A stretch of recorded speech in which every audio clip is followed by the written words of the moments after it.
भारत का इतिहास और संस्कृति गतिशील है और यह मानव सभ्यता की शुरुआत तक जाती है। यह सिंधु घाटी की रहस्यमयी संस्कृति से शुरुआत होती है और भारत के दक्षिणी इलाकों में किसान समुदाय तक जाती है। नमस्कार दोस्तों, एक बार फिर से आप सभी का हमारे YouTube चैनल ज्ञान केंद्र पे स्वागत है। भारत के इतिहास में भारत के आसपास स्थित अनेक संस्कृतियों से लोगों का निरंतर समेकन होता रहा है।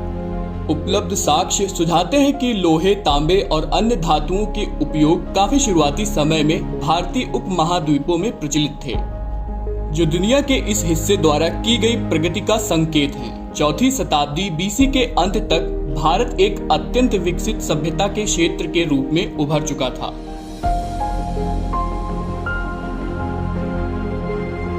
भारत का इतिहास सिंधु घाटी की सभ्यता के साथ आरंभ हुआ और अधिक बारीकी से कहा जाए तो हड़प्पा सभ्यता के समय इसकी शुरुआत मानी जाती है। यह दक्षिण एशिया के पश्चिमी हिस्से में लगभग 2500 बीसी में फली फूली है, जिसे आज पाकिस्तान और पश्चिमी भारत भी कहा जाता है। सिंधु घाटी मिस्र, मेसोपोटामिया, भारत और चीन की 4 प्राचीन शहरी सबसे बड़ी सभ्यताओं का घर थी। इस सभ्यता के बारे में 1920 तक कुछ भी ज्ञात नहीं था, जब भारतीय पुरातत्व विभाग ने सिंधु घाटी की खुदाई का कार्य आरंभ किया, जिसमें 2 पुराने शहरों अर्थात मोहनजोदाड़ो और हड़प्पा के भग्नावशेष निकलकर आए। भवनों के टूटे हुए हिस्से और अन्य वस्तुएं जैसे कि घरेलू सामान, युद्ध के हथियार, सोने और चांदी के आभूषण, मोहर, खिलौने, बर्तन आदि दर्शाते हैं कि इस क्षेत्र में लगभग 5000 साल पहले एक अत्यंत उच्च विकसित सभ्यता फली फूली रही होगी।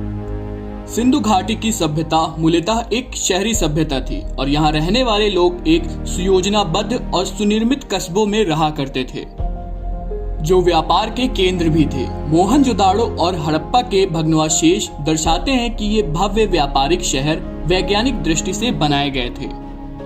यहाँ चौड़ी सड़कें और एक सुविकसित निकास प्रणाली थी। घर पकाई गई ईंटों से बने होते थे और इनमें 2 या 2 से अधिक मंजिलें भी होती थीं। उच्च विकसित सभ्यता हड़प्पा में अनाज, गेहूं और जौ उगाने की कला ज्ञात थी, जिसे वे अपना मोटा भोजन तैयार करते थे। उन्होंने सब्जियों, फल तथा मांस, सुअर और अंडे का भी सेवन किया। साक्ष्य सुझाव देते हैं कि ऊनी तथा सूती कपड़े पहनते थे। वर्ष 1500 से बीसी तक हड़प्पा सभ्यता का अंत हो गया। सिंधु घाटी की सभ्यता के नष्ट हो जाने के प्रति प्रचलित अनेक कारणों में शामिल है लगातार बाढ़ और अन्य प्राकृतिक विपदाओं का आना, जैसे कि भूकंप आदि।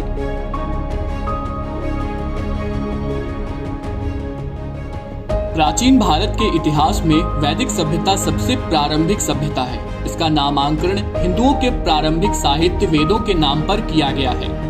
वैदिक सभ्यता सरस्वती नदी के किनारे के क्षेत्र, जिसमें आधुनिक भारत के पंजाब और हरियाणा राज्य आते हैं, में विकसित हुई। वैदिक हिंदुओं का पर्यायवाची है। यह वेदों से निकले धार्मिक और आध्यात्मिक विचारों का दूसरा नाम है। इस अवधि के 2 महान ग्रंथ भी रहे, रामायण और महाभारत।